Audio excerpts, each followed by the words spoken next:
International women's day, महिला दिन की बहुत सारी शुभकामनाएं। आज मैं मर्जी, ये जो ऑर्गेनाइजेशन है मेरा अधिकार मेरी जिम्मेदारी, इन्होंने जो 3 दिन का ये प्रोग्राम अरेंज किया है उसके माध्यम से आप सबसे मैं कानून की बात, या जो हमारी न्यायपालिका है उसकी बात हम करेंगे। तो हमारा जो टॉपिक है वो है महिला और न्यायपालिका। ज्या वेळेला आपण महिला हा शब्द वापरतो, मग महिला म्हणजे कोण? आता 2 दिवसांमध्ये महिला ही विवाहित महिला ह्याच्यावर जास्त स्ट्रेस देण्यात आलेला आहे। पण महिला म्हणजे ती एक लहान मुलगी असू शकते, ती अविवाहित बहीण किंवा अविवाहित बाई, विवाहित महिला, आई किंवा सिनियर सिटीजन ज्या महिला आहेत त्यांना पण आपण महिला या परिभाषेत बसवू शकतो। आता महिलेचा सन्मान, महिलेच्या सन्मानासाठी सगळ्यात महत्वपूर्ण जी बाब आहे ती म्हणजे भारतीय संविधानाला आपण जोर दिला पाहिजे। भारतीय संविधान, इंडियन कॉन्स्टिट्यूशन, बाबासाहेब आंबेडकरांनी आपल्याला असा एक सुंदरचं डॉक्युमेंट दिलेलं आहे, ज्या डॉक्युमेंटमध्ये आपण आपले जे मूलभूत हक्क आणि अधिकार आहेत त्याची माहिती स्पष्टपणे लिहिलेली आहे। पण आज एवढ्या वर्षांनंतरही या संविधानाची किंवा या घटकाची माहिती लोकांपर्यंत पोहोचलेली नाही। तर माझा सन्मान कधी माझ्यापर्यंत परिपूर्ण रूपाने पोहोचू शकतो किंवा माझ्या सन्मानाला कधी मी स्वतः क्लेम करू शकते, जर भारतीय संविधान जे आहे, इंडियन कॉन्स्टिट्यूशन जे आहे त्याचं सगळ्यांनी मनाने ऑब्झर्वन्स केलं किंवा पालन केलं आणि माझे जे अधिकार आहेत त्याची माहिती जर मला दिली तर मी एक सन्मानित महिला, एक अधिकार गजावणारी महिला म्हणून समाजापुढे येऊ शकते। आता समानता हा माझा अधिकार आहे, आर्टिकल 14 प्रमाणे समानता हा माझा अधिकार आहे। भेदभाव होऊ देऊ नका किंवा भेदभाव करू नका असाही माझा अधिकार आहे। सगळ्यात इम्पॉर्टंट जो अधिकार आहे, माझ्या मनात जे विचार आहे, मला ज्या गोष्टी मांडायच्या आहेत त्या मी मांडू शकते आणि right to freedom of speech and expression हा पण माझा संविधानाने दिलेला अधिकार आहे। जागतिक महिला दिन असल्याने आज आपण महिला नेतृत्व किंवा वुमेन लीडरशिप आणि या कोविड काळामध्ये जो काही त्रास सहन झाला त्याच्यामध्ये महिला या लीडर म्हणून कशा समोर आल्या किंवा महिलांनी लीडरशिप घेऊन समाजाच्या काही प्रॉब्लेम्स कशा सॉल्व्ह केल्या, या संदर्भात सगळ्यांची चर्चा आजच्या दिवसाला आपण बघतो। जो दुसरा मुद्दा आज आपण डिस्कस करतो तो आहे चूज टू चॅलेंज, म्हणजे मी स्वतःहून समाजामध्ये जो काही बहिष्कार आहे, जो काही अन्याय आहे, जी काही हिंसा आहे त्याला मी समोरून चॅलेंज करते आणि त्या हिंसेला किंवा त्या असमानतेला मी नाकारते। हे पण महिला आज समोर येत आहे लोकांना। या गोष्टी महिला कधी करायला सुरू करते? ज्या वेळेला महिलेला स्वतःहून तिचा जो सन्मान आहे त्याची जाणीव होते, त्याच वेळेला महिला या गोष्टी करतात। आपली जी न्यायपालिका आहे त्याच्यामध्ये जर आपण बघितलं तर महिलांचे जे कायदे आहेत ते 2 रूपाचे असतात। महिलांचे जे हक्क अधिकार आहेत त्याला आपण कायद्याच्या भाषेत जर म्हणालो तर देर आर सिव्हिल राईट्स, दिवाणी स्वरूपी आपले काही अधिकार आहेत। वारस हक्क, वारस दाखला, वारस असल्याचे हक्क जे आहेत त्याची माहिती पण अजून सगळ्या महिलांपर्यंत पोहोचलेली नाही। जर आपण क्रिमिनल लॉ बघितला किंवा जर आपण फौजदारी स्वरूपी कायदा बघितला तर त्याच्यामध्ये छळ, नवरा किंवा त्याच्या नातेवाईकांनी केलेला छळ, हुंडाबळी, हुंडा संबंधित छळ किंवा बाईला ती बाई आहे म्हणून तिचा अपमान केला जातो किंवा तिचा विनयभंग केला जातो, तर या सगळ्या गोष्टी आपण क्रिमिनल लॉ मध्ये बघतो। आता नॉर्मली जर आपण महिलेला विचारलं, एका विवाहित महिलेला विचारलं की ठीक आहे, तुझ्या विवाहामध्ये तुला खूप हिंसा आहे, मग आता तुला पुढचं पाऊल काय घ्यायचं आहे? तर नॉर्मली महिला सांगते की मला घटस्फोट हवा, मला या माणसाबरोबर राहायचंच नाहीये। आणि अशा केसेसमध्ये माझा पहिला प्रश्न जो असतो त्या महिलेला तो हा असतो की तुला त्या माणसाबरोबर राहायचं नाहीये किंवा तुला तुझ्या जीवनात जी हिंसा आहे ती थांबवायची आहे. आणि काही काळ विचार करून मग महिला म्हणते, हो, सगळ्यात प्रथम मला माझ्या आयुष्यात जी हिंसा आहे किंवा मला तो मारहाण करतो, शिवीगाळ करतो, मुलांना त्रास देतो, खर्चाला पैसे देत नाही, या ज्या गोष्टी आहेत त्या अर्जंटली मला मिळाव्या किंवा अर्जंटली मला एक मदत मिळावी, म्हणून मला कायद्याची मदत हवी आहे. आणि म्हणून महिला पोलीस स्टेशनला जातात, एनसी कंप्लेंट करतात, काही काही केसेसमध्ये FIR केली जाते. It all depends, case to case मध्ये आपण बघतो की कधी FIR कधी एनसी कंप्लेंट्स केल्या जातात. ज्या वेळेला महिला न्यायव्यवस्थेत आपलं पहिलं पाऊल टाकते, नॉर्मल केसेसमध्ये तिच्यावर हिंसा झालेली आहे म्हणून ती तो पहिला पाऊल टाकते किंवा पहिलं स्टेप घेते. पण माझा असा विचार आहे की आजच्या दिवशी आपण सगळ्यांनी एक प्रण घेतला पाहिजे की आपल्या आजूबाजूला जेवढ्या महिला आहेत त्या आत्ताच्या वेळेत, म्हणजे त्यांना काही प्रॉब्लेम नाही, त्यांना कायद्याची मदत घ्यायची गरज नाही, पण फक्त त्यांना एक नवीन गोष्ट शिकायची आहे म्हणून त्यांना आपण कधीतरी पोलीस स्टेशनला व्हिजिटसाठी घेऊन जाऊ, त्यांना कधीतरी आपण कोर्टात व्हिजिटसाठी घेऊन जाऊ, किंवा आपले जेवढे गव्हर्नमेंट अथॉरिटीज आहेत, जेवढे आपले प्लेसेस, पब्लिक प्लेसेस आहेत, या सगळ्या ठिकाणी त्यांना एकदा नेऊन त्यांना त्या जाग्यात त्यांना कोणती मदत मिळू शकते त्याची माहिती आपण महिलांना जर आधीपासून दिली तर ज्या वेळेला त्या महिलेवर हिंसा होते त्यावेळेला त्या महिलेला कोणत्याही प्रकारे भीती किंवा भय असणार नाही न्यायपालिकेत किंवा न्यायव्यवस्थेत स्वतःचे हक्क मागण्याला कोणताही अर्ज करण्यासाठी. दुसरा जो इम्पॉर्टंट मुद्दा आहे, जर आपण दिवाणी स्वरूपी कायदा जर बघितला तर दिवाणी स्वरूपी कायद्यामध्ये महिला घटस्फोट घ्यायचा आहे म्हणून जाते, मुलांचा ताबा किंवा तिला नांदायला जायचं आहे नवऱ्याच्या घरी, तिला घरातून बाहेर काढलेलं आहे, या सगळ्या गोष्टींमध्ये आपण बघतो की महिला दिवाणी स्वरूपी कायद्यांची मदत घेते.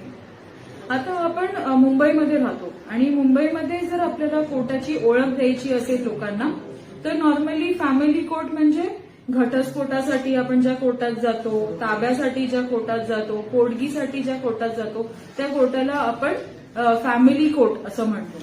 जर बाईवर कौटुंबिक हिंसाचार झालेला आहे आणि कौटुंबिक हिंसाचारापासून संरक्षणासाठी जर ती बाई एका कोर्टासाठी कायदेशीर प्रोसिजर करण्यात येते.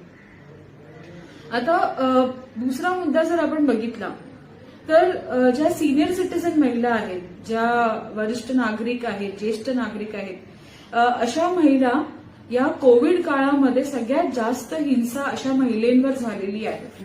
त्यांना घराबाहेर निघता आलं नाही, काही काही केसेसमध्ये त्यांच्याकडे पैसे नव्हते, त्यांची जी मुलं आहेत त्या मुलांनी जबरदस्तीने धोक्याने जी प्रॉपर्टी दिवसाचा प्रयत्न आहे कायद्याची माहिती सगळ्यांपर्यंत पोहोचावी, तर माझा अधिकार माझ्यापर्यंत जर पोहोचला नाही तर अशा केसमध्ये मला कोणत्या प्रकारे मदत मिळू शकते ही माहिती आपण घेऊ शकतो. आता एक आपण सीनियर सिटीजनचा मुद्दा बघितला, दूसरा मुद्दा बघितला डिफरेंट टाइप्स ऑफ कोर्ट्स जो हमारे यहाँ पे अलग अलग कोर्ट है, MM कोर्ट है, मेट्रोपॉलिटन मैजिस्ट्रेट कोर्ट है, फैमिली कोर्ट है. अगर सिविल डिस्प्यूट है तो हमारे पास प्रॉपर्टी के लिए हम लोग सिटी सिविल कोर्ट जाते हैं, स्मॉल कॉजेस कोर्ट जाते हैं.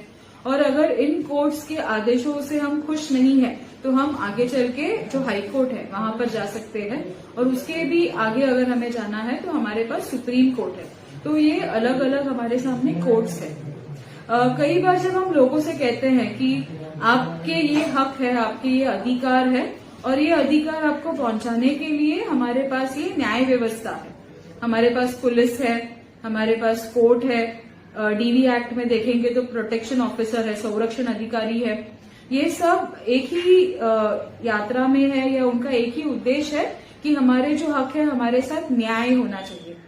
जब हम न्याय की बात करते हैं, न्याय सबके लिए अलग अलग होता है. एक महिला जिसे मारा जा रहा है घर पे, उसके लिए न्याय होगा बिना मार खाए जीना, अहिंसित जीवन जीना, शायद वो उसके लिए न्याय होगा. एक माँ जिसके बच्चे उसके छीने गए हैं, उस माँ के लिए न्याय होगा मेरे बच्चे मुझे फिर से लौटाए जाए. अगर हम देखेंगे सीनियर सिटीजन है, उनके लिए न्याय है कि उनकी जो हर दिन की जरूरत है, वो खाना हो, छत हो, दवाई हो, ये सारी चीजें उन तक पहुंचाई जाए और अपने बुढ़ापे में वो सम्मान से अपनी जिंदगी जिए, ये उनके लिए न्याय है। तो हर इंसान की न्याय की जो परिभाषा है वो अलग अलग है। न्याय कोर्ट में मिलता है ऐसा सबको लगता है, लेकिन कोर्ट जाना सबको पसंद नहीं आता है। अगर हम एनसीआरबी डेटा देखें, नेशनल क्राइम रिकॉर्ड्स ब्यूरो का डेटा देखें, तो 75% महिलाएं जिन पर हिंसा हुई है उन्होंने अपनी हिंसा के बारे में किसी को बताया नहीं है। और अगर हम केसेस देखेंगे तो 3 में से 1 महिला पे शारीरिक हिंसा हुई है। 15 साल से 30 साल की उम्र में जो गैप है, एज गैप है, उस गैप में हम देखेंगे कि मोर देन 54% महिलाओं पे हिंसा हुई है। लेकिन अधिकतर महिलाएं, अगर हम विवाहित महिलाएं कहें, तो अधिकतर विवाहित महिलाएं कोर्ट, कानून की मदद नहीं लेती है, क्योंकि उनकी जो जरूरत है वो है कि इस विवाह में मैं खुश रहूं, इस विवाह में अहिंसित जीवन जीऊं और मुझे मेरी शादी तोड़नी नहीं है। अभी ये जो एक ध्यान है महिलाओं का कि मेरा शरीर टूटे लेकिन मुझे शादी नहीं तोड़नी है, वो हमारे जो समाज ने जो हमें सीखे दी है वहां से आता है। अगर हम देखेंगे हमारे जो कानून है और हमारे कानूनों में जो दिए हुए हक है, जो कायदा है, उसमें जो हक दिए हुए होना चाहिए। समाज कहता है कि जो लड़का है उसका अगर जन्म होता है तो लड़का अपने घर की जिम्मेदारियां बढ़ाता है, लड़का अपने घर का नाम आगे लेके चलता है। हमारे जो धार्मिक विधि है उसके लिए लड़का होना घर में बहुत जरूरी है। लेकिन हमारे पास पीसीपीएनडीटी एक्ट है, बहुत सारे एक्ट्स है जो कहता है कि लड़का हो या लड़की, उस बच्चे का इस संसार में जन्म लेना बहुत इम्पोर्टेंट है। अभी ये जो अलग अलग कानून है, कल हमने देखे सेशन में बहुत सारे कानूनों का उल्लेख हुआ था, बहुत सारे कायदों का उल्लेख हुआ था। मेरे साथ अगर किसी भी प्रकार की हिंसा होती है तो मुझे उस हिंसा का सामना कैसे करना है या उस हिंसा को रोकना कैसा है, ये 2 तरह के हमारे सामने ऑप्शंस होते हैं। जब हम न्याय व्यवस्था के पास जाते हैं या फिर हम कोर्ट के पास जाते हैं, तो अगर मेरे शरीर पे जख्म हुई है, उस शारीरिक जख्म के खिलाफ अगर मुझे कंप्लेन लिखानी है तो मैं सामने जो मेरे घर के आसपास पुलिस स्टेशन है, वहां उस पुलिस स्टेशन में जाके मैं कंप्लेन लिखा सकती हूँ। अभी ये जो कंप्लेन लिखाने की प्रक्रिया होती है वो बहुत सरल भाषा में अगर मुझे समझानी है तो हमारे सामने एनसी कंप्लेन, दखल पात्र गुना और अदखल पात्र गुना, ऐसे एनसी कंप्लेन और एफआईआर है। ये जो एनसी कंप्लेन है इसका मतलब है जो हिंसा हुई है वो ज्यादा बड़ी मात्रा में नहीं हुई है। ताना मारना, धमकी देना, मारा है, असॉल्ट हुआ है, मारा है, तो ये सारा एनसी कंप्लेन होता है। एनसी कंप्लेन जो है ना वो 1 पेज का, 1 पन्ने का पेपर होता है और उस पन्ने के एंड में लिखा जाता है कि अगर आपको कोर्ट में इस मुकदमे को आगे लेकर जाना है तो आपको कोर्ट में जाना है, और ये समझ हमने जो फिरियादी है या जो कंप्लेनेंट है उसको दी हुई है। कई बार महिलाओं के साथ काम करते वक्त जब वो लोग फोन पे बताते, मॅडम आम्ही तर कंप्लेन केली पण पोलिसांनी काही केलंच नाही, तर मला त्यांना विचारावं लागतं की तुम्ही कंप्लेंट केली ठीक आहे, पण कोणती कंप्लेंट केली, एनसी केली की एफआयआर केली, म्हणजे तक्रार कोणत्या स्वरूपाची आहे मॅडम माहिती नाही, पण पोलीस कंप्लेंट आहे। अशा केसेसमध्ये जर महिलाने एनसी कंप्लेंट केली आहे तर एनसी कंप्लेंट मध्ये अटक होत नाही, और ये जो जानकारी है वो लोगों को रहनी बहुत जरूरी है। 1 पेज का हमारा एनसी कंप्लेन होता है, उसमें अरेस्ट नहीं होता है। Over a period of time महिलाएं इन एनसी कंप्लेन्स के रिकॉर्ड्स बनाती है, और अगर ज्यादा एनसी कंप्लेन्स हुई, हिंसा की मात्रा बढ़ गई, तो एफआईआर में ट्रांसलेट या एफआईआर में कन्वर्ट करने का प्रावधान हमारे कानून में है।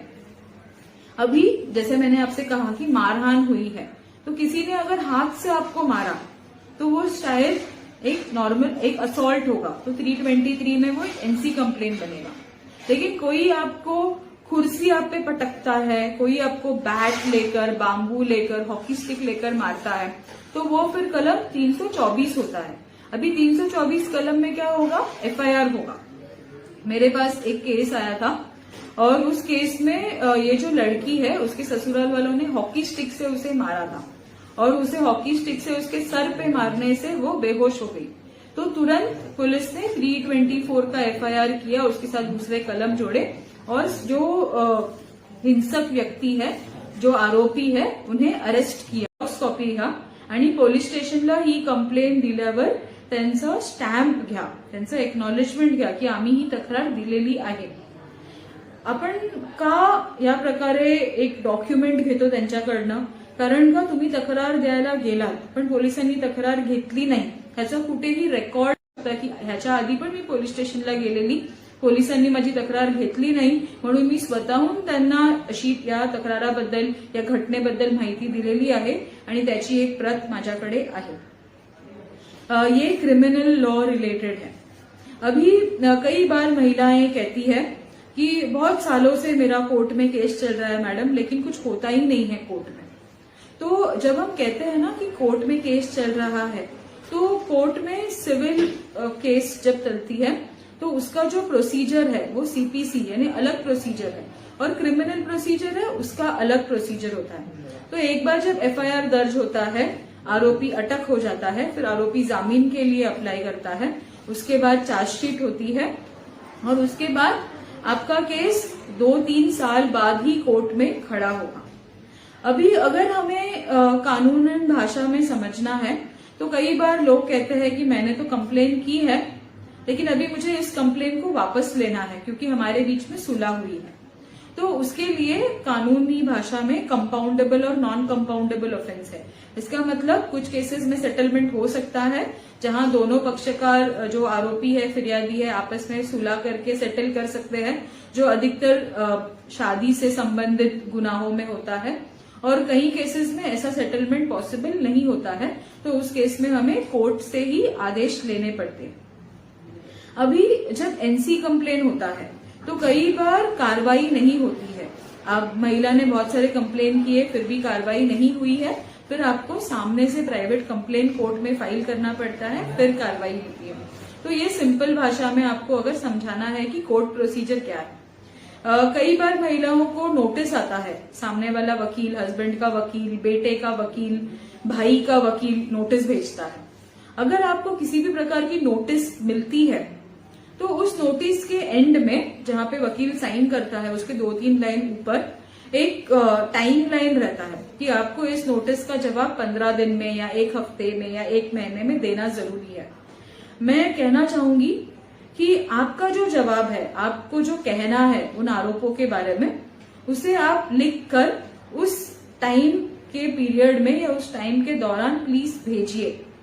कई बार महिलाओं के साथ देखा है कि ऐसा डॉक्यूमेंट आता है लेकिन वो लोग रिप्लाई नहीं करते हैं, फिर कोर्ट से नोटिस आती है, फिर उसे भी वो लोग अनदेखा करते हैं और जब मुद्दा या फिर जब केस एकदम ऐसे टाइम पे पहुंचती है जहां ऑर्डर होने वाला है, तब महिलाएं भागदौड़ करके बोलती है, अरे मैडम कल मेरा मैटर है, उसमें ऑर्डर होने वाला है, देखिए क्या हम कर सकते हैं. तो आपको अगर किसी भी प्रकार का नोटिस, कोई भी डॉक्यूमेंट आता है तो उसका जवाब देना हमारे लिए बहुत जरूरी है और ये मुझे लगता है कि आपको आपके हक के रूप में समझना बहुत जरूरी है. अभी जो आगे का प्रोसीजर है, महिलाओं को अगर अरेस्ट करना है या फिर अगर किसी महिला पर कोई गुनाह दाखिल हुआ है और उस महिला को अरेस्ट करना है तो शाम के 6 बजे से सुबह के 6 बजे तक महिलाओं को अरेस्ट नहीं किया जा सकता है.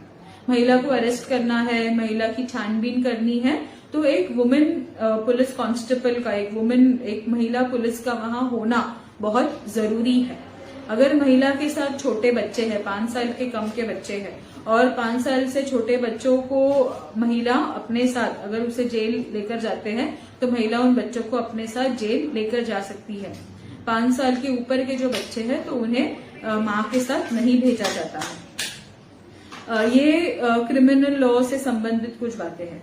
जब महिला पर लैंगिक हिंसा होती है, लैंगिक हिंसा का मतलब है कोई उसका पीछा करता है, कोई उसका बलात्कार करता है या किसी भी प्रकार का उसका विनय भंग होता है, तो ऐसे केसेस में जब हम देखते हैं तो महिला को एफआईआर दर्ज करने के बाद, आरोपी को जब अटक करते हैं उसके बाद चार्जशीट के पहले महिला का स्टेटमेंट लिया जाता है. अभी ये जो स्टेटमेंट है वो एक मैजिस्ट्रेट के सामने, एक जज के सामने लिया जाता है और वो जो स्टेटमेंट है उसको पुरावे के रूप में, बहुत महत्वपूर्ण पुरावा है वो, और उस पुरावे के रूप में उसे कोर्ट में आगे चल के पेश किया जाता है। तो इसे हम 164 स्टेटमेंट कहते हैं। ये जो स्टेटमेंट है, जब महिला ये स्टेटमेंट देती है तो उस पर जो गुनाह हुआ है, उस पर जो हिंसा हुई है, उसका वो एकदम डिटेल में एक्सप्लेनेशन देती है, और ये एक महिला जज के सामने उसे देना पड़ता है और पूरा कोर्ट बंद रहता है। अभी यहाँ पर एक दूसरा मुद्दा आता है, वो है in camera trial. In camera trial जब महिला पर लैंगिक हिंसा होती है, बच्चों पर लैंगिक हिंसा होती है, बाल लैंगिक शोषण के जो केसेस है, वहां पर हम देखते हैं कि ये जो इन कैमरा ट्रायल का सिस्टम है, इन कैमरा ट्रायल माने पूरे कोर्ट में सिर्फ जज, जो पीड़ित महिला है वो, उसका वकील और सामने वाला या आरोपी का वकील रहते हैं। सिर्फ इतने ही लोगों के बीच में कार्रवाई होती है। जब बच्चों के संबंधित केस है, जैसे पॉक्सो के केसेस है, बाल लैंगिक शोषण के जो केसेस है, उन केसेस में एक पर्दा लगा रहता है और वो जो बच्ची है वो सिर्फ जज के साथ रहती है, सिंपल क्लोथ्स में रहती है, जज रहते हैं, और उस बच्चे को किसी भी प्रकार का डर महसूस न हो या कोर्ट का माहौल महसूस न हो, इसीलिए स्पेशल कोर्ट्स यहाँ पर हम देखते हैं। न्याय व्यवस्था में अगर हम देखेंगे तो महिलाओं के लिए हमारे पास मुफ्त विधि पॉसिबिलिटी है, यानी फिर लीगल सर्विसेज अथॉरिटी है, विधि सेवा प्राधिकरण है, वहां पर फ्री लीगल एड महिलाओं को मिलता है। तो महिला अगर कमाती है, महिला की कुछ भी आमदनी हो, लेकिन क्योंकि वो महिला है इसीलिए उसे फ्री लीगल एड मिलता है। हम मुंबई में है तो हमारे यहाँ पर बांद्रा में जिला विधि सेवा प्राधिकरण शहर और जिला विधि सेवा प्राधिकरण उपनगर, ये दोनों के वहां पर ऑफिसेज है। तो महिला अगर प्राइवेट वकील नहीं कर सकती है और उसे उसके खिलाफ कोर्ट में केस है या उसे कोई केस फाइल करना है, तो वो जिला विधि सेवा प्राधिकरण के पास जाकर अपना अर्जी देकर वहां पे वो केस फाइल कर सकती है। जो लास्ट मुद्दा मैं यहाँ पे कहना चाहूंगी, कई बार महिलाएं कहती है कि मेरे पास पुरावा नहीं है। अभी जब हम पुरावे की बात करेंगे तो हमारे पास इंडियन एविडेंस एक्ट है, और ये जो इंडियन एविडेंस एक्ट है वो सिविल लॉ, दीवानी स्वरूपी कायदा और फौजदारी स्वरूपी कायदा दोनों के लिए सेम है। ये जो इंडियन एविडेंस एक्ट है, इसमें हम देखते हैं कि बहुत सारे प्रकार के पुरावे हैं। अभी हम सब मोबाइल, अभी ये हमारा सेशन ऑनलाइन है, तो यानी हम इलेक्ट्रॉनिक एविडेंस देखते हैं। अगर आपको किसी ने अश्लील फोटोज भेजे, गाली गलौज किया, आपको व्हाट्सएप पे गंदी चीजें भेजी, तो प्लीज उसे डिलीट मत कीजिए, क्योंकि ये इलेक्ट्रॉनिक एविडेंस है। आपका फोन ये एविडेंस का पीस है और आपको जो कुछ मिलता है वो हम एविडेंस के रूप में देखते हैं। जो दूसरा मुद्दा है वो है डॉक्यूमेंट्री एविडेंस। अगर आपके पास डॉक्यूमेंट्स में कुछ लिखा हुआ है तो आप आगे चल के आपके केस को मजबूत करने के लिए डॉक्यूमेंट्स लगा सकते हैं एज एविडेंस। फिर हमारे सामने आई विटनेस है, महिला पे हिंसा हुई है, उसे मारते हुए मैंने देखा है, तो मैं आई विटनेस एविडेंस हूं और मैं उस महिला के हित में गवाही कोर्ट में दे सकता हूं। फिर हमारे पास है सर्कमस्टेंशियल एविडेंस, यानी आजू बाजू की जो परिस्थिति है या आजू बाजू का जो एनवायरमेंट है वो सबको हम साथ में जुड़ के देख सकते हैं कि हाँ इस महिला पे हिंसा हुई है, तो उसे हम सर्कमस्टेंशियल एविडेंस कहेंगे। फिर हियरसे एविडेंस, महिला को मारा है, महिला पे हिंसा हुई है और महिला ने फोन करके किसी को बताया कि मेरे साथ ऐसा हुआ है, तो उसे हम हियरसे एविडेंस कहते हैं, या मैंने सुना है, वो एक पुरावे का रूप है। जब महिला अपना सम्मान मांगती है या अपना सम्मान असर्ट करती है, वो सशक्त महिला है और उसका कहना है कि मैं अपने निर्णय, अपना जीवन अपने हिसाब से जीऊंगी, तो ऐसे केसेस में सबसे इम्पोर्टेंट है कि हम महिला को जो कानून है उनकी जानकारी दे। दूसरा जो मुद्दा है, कई बार महिलाएं खुद भी हिंसा करती है या हिंसा के साथ जुड़ जाती है। उसके पीछे एक सोच है, पितृसत्ता, पुरुष प्रधान संस्कृति। बऱ्याच वेळेला महिला येऊन सांगतात की मॅडम आम्ही पोलीस स्टेशनला गेलेलो, पण तिथल्या मॅडम म्हणाल्या की नाही, हे सगळ्यांच्याच घरी असतं, तुम्ही तक्रार देऊ नका. किंवा मग महिलेने तिच्या आई वडिलांना सांगितलं त्या हिंसेबद्दल, पण आई वडिलांनी पण महिलेला सपोर्ट केला नाही. या सगळ्या मागे एकच विचार आहे, तो आहे पुरुष प्रधान संस्कृती. पुरुषाने जे ठरवलेलं आहे आणि जे पुरुष आहेत आपल्या अथॉरिटीजमध्ये आहेत किंवा त्यांची जी मानसिकता आहे, ही पुरुष प्रधान मानसिकता महिलांमध्ये पण आहे. आणि म्हणून काही काही वेळेला महिलाही महिलांना मदत करत नाही. आणि म्हणून सगळ्यात प्रथम आपण हे जे शिकलेलो आहे, समाजाने जे शिकवलेलं आहे की पुरुष प्रधानता आहे, पितृसत्ता आहे, त्याला आपण अनलर्न केलं पाहिजे. आणि आपण समानता, सम्मान, तिचे अधिकार ही भाषा आपण बोललो पाहिजे. त्याच्यानंतर जर आपण नेक्स्ट स्टेपला जर गेलो तर ऍज आपल्याकडे इथे खूप युवक आहेत, युवा पिढी आहे, कॉलेजला जाणाऱ्या मुली आहेत, मुलं आहेत, तर त्यांच्यासाठी लीगल अवेअरनेस सेशन्स घ्या, कोर्टात न्या, त्यांना पोलीस स्टेशन व्हिजिटला न्या. या सगळ्या गोष्टी केल्याने उद्या जर त्यांच्यावर हिंसा झाली की त्यांना कोणत्याही प्रकारे त्रास झाला तर त्या समोरून कायद्याची मदत घेतील. आणि लास्ट आणि मोस्ट इम्पॉर्टंट, ज्या वेळेला आपण महिला आणि महिला अधिकार, महिला सशक्तीकरण किंवा महिला नेतृत्व या गोष्टींची चर्चा करतो, तर सगळ्यात इम्पॉर्टंट आपल्याला पुरुषांबरोबर काम करणं खूप गरजेचं आहे.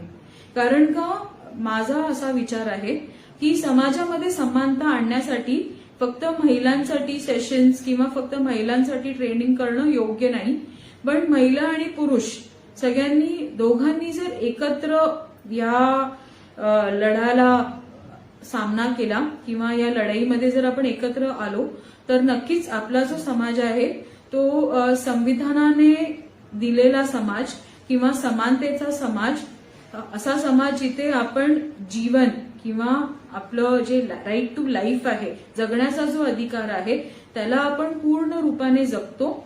आणि कोणत्याही प्रकारे भेदभाव न करता आपले जे विचार आहे ते आपण स्वातंत्र्याने मांडू शकतो, असा समाज निर्माण करण्यासाठी आपण एक छोटासा प्रयत्न केला पाहिजे.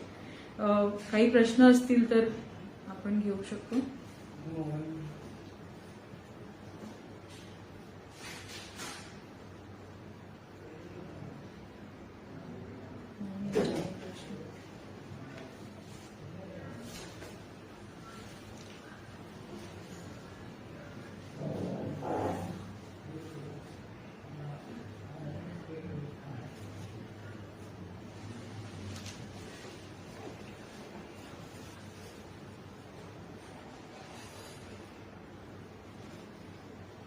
पांच साल, प्रतिभा ओवाल मैडम का सवाल है. 5 साल से ज्यादा और 18 साल से कम बच्चे अगर माँ के सिवा कोई नहीं है तो उन बच्चों की माँ के बगैर देखभाल कौन करेगा जब पुलिस माँ को पुलिस स्टेशन लेकर जाती है. तो यहाँ पर अगर बच्चे हैं तो उन बच्चों को रिलेटिव के पास रखा जाता है या फिर उन बच्चों को हम चाइल्ड वेलफेयर कमेटी जो है, बाल कल्याण समिति जो है, उनके सामने पेश करके उन बच्चों को किसी हॉस्टल या कई ऐसे सुरक्षित जगह पर रख सकते हैं.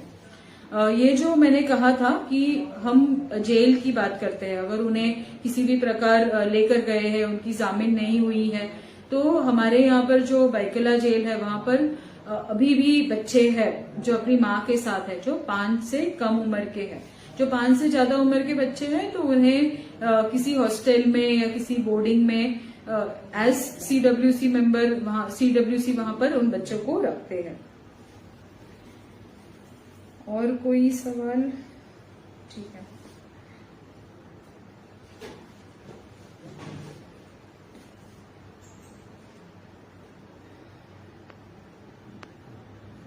माननीय न्यायालय के सामने जब महिला का जवाब लिया जाता है तभी माननीय न्यायाधीश महोदय कौन होते हैं, महिला या पुरुष, कौन सी धारा के अंतर्गत ये जवाब लिया जाता है?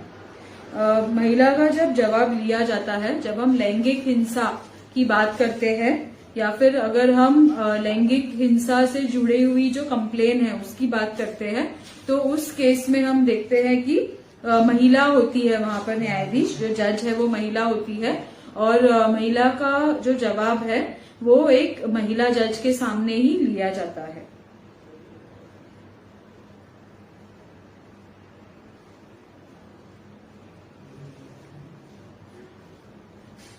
अभी अगर मैं आपसे एक सवाल पूछूं, तो जितने भी यहाँ आप लोग जुड़े हुए हो मेरे साथ, तो आप में से कितने लोग कोर्ट गए हो, और अगर कोर्ट गए हो तो कौन से कोर्ट गए हो? कोई बता सकता है? तो मुझे अच्छा लगेगा ये जानने के लिए कि आप में से कितने लोग कोर्ट गए हो और कौन से कोर्ट गए हो। ये क्यों हमारे लिए इम्पोर्टेंट है? क्योंकि कई बार हम देखते हैं जब न्याय की बात आती है, जब लड़ाई की बात आती है, तभी हम कोर्ट जाना या कोर्ट के बारे में जानकारी लेते हैं। लेकिन जब महिलाएं होती है या हमारे पास जो बच्चे हैं या हर कोई है, हमारा जो जीवन है वो कायदे से ही चलता है। फॉर एग्जाम्पल अगर मैं बताऊं, हम सब ग्राहक हैं, हमारे पास मोबाइल है, यानी हम सब कंज्यूमर है। कल अगर ये जो कंपनी है उन्होंने मुझे अगर जो सुविधा दी है उस सुविधा में कुछ कम है या कुछ डेफिशिएंसी है और मुझे उसके खिलाफ आवाज उठानी है या मुझे न्याय चाहिए, तो मुझे कंज्यूमर फोरम में जाना पड़ता है। हम सब खाना खाते हैं और उस खाने में अगर किसी भी प्रकार का कुछ मिलावट है, कुछ अडल्ट्रेशन है, तो वहां हम कंप्लेन कर सकते हैं। तो फूड अडल्ट्रेशन एक्ट में वो आता है। हम सब रहते हैं, हम सब ऑक्सीजन इनहेल करते हैं, हवा अच्छी होनी चाहिए, पानी अच्छा होना चाहिए। तो यानी हर क्षेत्र में हम कंज्यूमर्स हैं। हमारे सारे जो अधिकार है, हम पढ़ते हैं तो हमारा राइट टू एजुकेशन है, अच्छा एजुकेशन हमें मिले, जो हम फीस भरते हैं उस हिसाब से एजुकेशन मिले, ये हमारा अधिकार है। शादी होती है तो शादी से संबंधित, जो विवाह संबंधित हमारे अधिकार है, तो उसके लिए कभी हमें कोर्ट जाना पड़ता है। जब डिवोर्स होता है तब हमें कोर्ट जाना पड़ता है। अगर हमें कोई डॉक्यूमेंट्स बनाने हैं तब हमें कोर्ट जाना पड़ता है। तो हमारे जीवन के हर एक पहलू में हम कायदे से ही जुड़े हुए हैं। और आज अगर मैं अपने विचार आपके सामने रख रही हूँ तो ये भी कायदा ही है, ये भी संविधान ने दिया हुआ हक है कि मैं अपने विचार आपके सामने रखूं। आप जो मेरे से सवाल पूछ रहे हो, ये भी आपका संविधान ने दिया हुआ हक है। तो हमारे जीवन के हर पहलू में, हमारे जीवन के हर क्षण में हम कानून के साथ जुड़े हुए हैं, हम कायदे के साथ जुड़े हुए हैं। और इसीलिए हमें इम्पोर्टेंट जो मुद्दा है, जो हमारी न्याय व्यवस्था है, जो न्यायपालिका है, वो कैसे चलती है, उसके अलग अलग घटक कौन है, उसमें जो इम्पोर्टेंट लोग हैं, इन सब चीजों की जानकारी हमें होनी बहुत जरूरी है। और एक मुद्दा यहाँ पर मैं डिस्कस करूंगी। पिछले बार मर्जी संस्था ने ही एक सेशन लिया था जो शादी से जो कायदे जुड़े हैं उनके बारे में था। तो वहां पर जब हम लॉज की बात करते हैं ना, तो हमारे देश में, भारत देश में हमारा जो धर्म है वो इन लॉज को बहुत इन्फ्लुएंस करता है। जब मैं कहती हूँ कि हमारा धर्म लॉज को इन्फ्लुएंस करता है, तो हमारे कुछ पर्सनल लॉज हैं जिसे हम व्यक्तिगत कानून कहते हैं।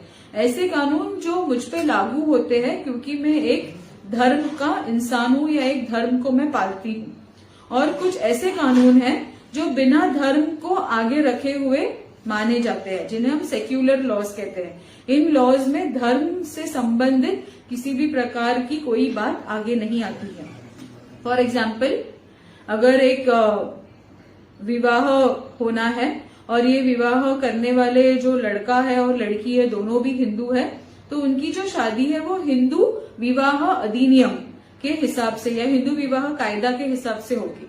लेकिन अगर एक लड़का और लड़की है और उन्हें अपना धर्म नहीं बताते हुए उन्हें कोर्ट मैरिज करना है, तो वहां हम सेक्युलर लॉ के पास जाते हैं, तो वो है स्पेशल मैरिज एक्ट। अगर मेरी शादी हिंदू विवाह अधिनियम से, हिंदू विवाह कायदे से हुई है, तो डाइवोर्स से रिलेटेड लॉज के लिए मुझे हिंदू कानून के पास जाना होगा। बच्चों का ताबा, बच्चों का गोद लेना, मेरा जो वारस हक है या फिर मेरी जो बाकी हक और अधिकार है, वो सब मेरे हिंदू लॉ से जुड़े हुए हैं। उसी प्रकार हमारे यहाँ पर मुस्लिम्स के लिए अलग लॉ है, हमारे यहाँ क्रिश्चियंस और पारसीज के लिए अलग लॉ है, और हमारे यहाँ पर सेक्युलर लॉ भी है। वारस हक का जो कायदा है, अभी हम देख रहे हैं कि बहुत सारे केसेस सामने आते हैं और अभी जजमेंट्स भी आए हैं सुप्रीम कोर्ट के कि विवाहित लड़की भी अपने माँ बाप के प्रॉपर्टी में अपना हक मांग सकती है। अभी ये जो हक है वो हिंदू जो वारस कायदा है उससे संबंधित है। तो ये जो सिंपल क्लासिफिकेशन है कि अलग अलग लॉज है, अलग अलग लोगों पे अलग अलग लॉज लागू होते हैं, इसकी जानकारी लोगों तक पहुंचनी बहुत जरूरी है। अगर बच्चों पर गुनाह होता है या बच्चे गुनाह करते हैं तो हमारे यहाँ पर बाल कल्याण समिति है। तो अगर बच्चों पे गुनाह होता है तो उन्हें हम ऐसा बालक जिसपे हिंसा हुई है, child in need of care and protection, ऐसा बालक जिसे प्यार की सुरक्षा की जरूरत है ऐसा कहेंगे, तो उन बच्चों को बाल कल्याण समिति के सामने पेश करते हैं या वहां उन्हें लेकर जाते हैं। अगर बच्चों ने गुनाह किया है, जैसे हमने देखा था निर्भया केस में, जो एक इंसान आरोपी था वो 18 साल से कम उम्र का था। अभी ऐसे लोगों को कोर्ट में पेश नहीं किया जाता था। ऐसे लोगों के लिए हमारे पास जुवेनाइल जस्टिस बोर्ड है, जेजेबी है, जिसे कुछ लोग बच्चों का कोर्ट भी कहते हैं, लेकिन हम उसे बच्चों का कोर्ट नहीं कहते हुए जेजेबी जुवेनाइल बोर्ड ऐसा कहते हैं। तो ये कुछ सिस्टम्स है जहां पर बच्चों के लिए बनाया है ताकि बच्चों का हित, बच्चों को मदद मिले और बच्चों की जो उनका जो टेंडर एज है उस एज को ध्यान में रखकर उन्हें कानून व्यवस्था के साथ कैसे जूझना है या कैसे उन्हें कानून व्यवस्था के साथ ज्वाइन करना है ये बताने के लिए हमारे पास जुवेनाइल जस्टिस एक्ट है और उसी एक्ट के तहत ये कुछ ऑप्शंस या ये कुछ प्रोसीजर्स हमारे सामने हैं।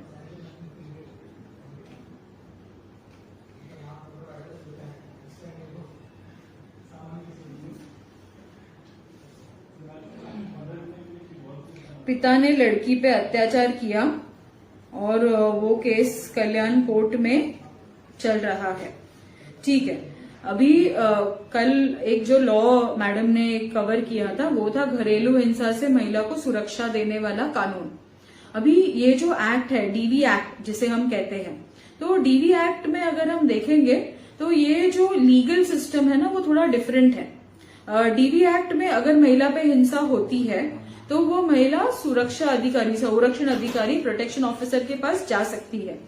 दूसरा ऑप्शन उस महिला के पास है कि वो सेवा प्रदाता, सर्विस प्रोवाइडर जो एनजीओज है उनके पास जाकर भी मदद वो लेडी मांग सकती है। तीसरा ऑप्शन है वो महिला डॉक्टर के पास या मेडिकल ऑफिसर के पास जाकर भी मदद मांग सकती है। और फाइनली उसे अगर कोर्ट जाना है तो वकील के थ्रू या खुद से अपनी वो केस लड़कर मांग सकती है। अभी डीवी एक्ट जो है वो हर प्रकार की महिला के बेनिफिट के लिए बनाया हुआ है। इस डीवी एक्ट में जब हम महिला कहते हैं तो वो एक बहन, वो एक बेटी, वो एक बहू, वो एक माँ या कोई भी महिला जो एक घरेलू नाते संबंध में रहती है वो महिला डीवी एक्ट की मदद ले सकती है।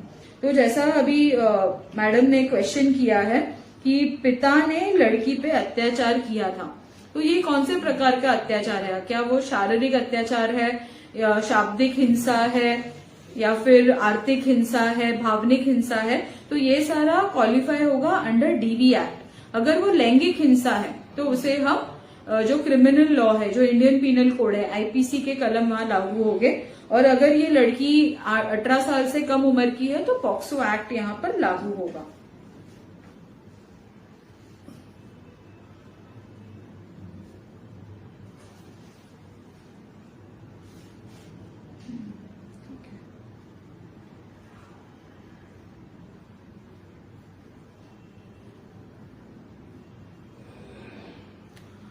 अजून काही प्रश्न नहीं है और कोई सवाल अगर आपको पूछना होगा आप पूछ सकते हो। अभी तक मुझे किसी ने नहीं बताया आप कोर्ट गए हो या कोर्ट में आपका अनुभव कैसा था, अब तक उससे संबंधित कोई जवाब नहीं आया है। लेकिन जो मर्जी संस्था है और यहाँ पर जो जुड़े हुए लोग हैं उनको मैं धन्यवाद कहूंगी कि उन्होंने मुझे ये मौका दिया कि मैं थोड़ी बहुत कानून की जानकारी सरल भाषा में आप तक पहुंचाऊं।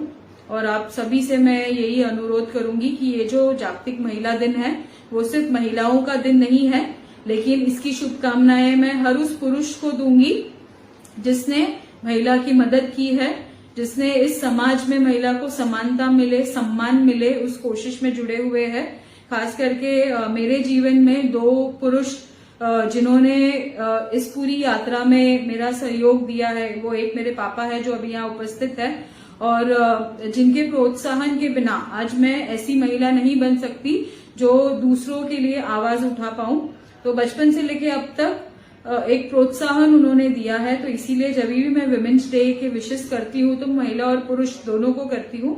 और दूसरे मेरे पति है जो समाज या पितृसत्ता के खिलाफ जाकर हमेशा मेरे साथ खड़े रहे हैं। तो मेरा ऐसा मानना है कि पुरुष और महिला हम एक साथ जुड़े और एक साथ इस यात्रा को पूरा करें, ताकि हमारा जो समाज है एक अच्छा समाज बने, एक समानता वाला समाज बने और हमारी ये दुनिया सबके लिए अच्छी दुनिया बने। Thank you.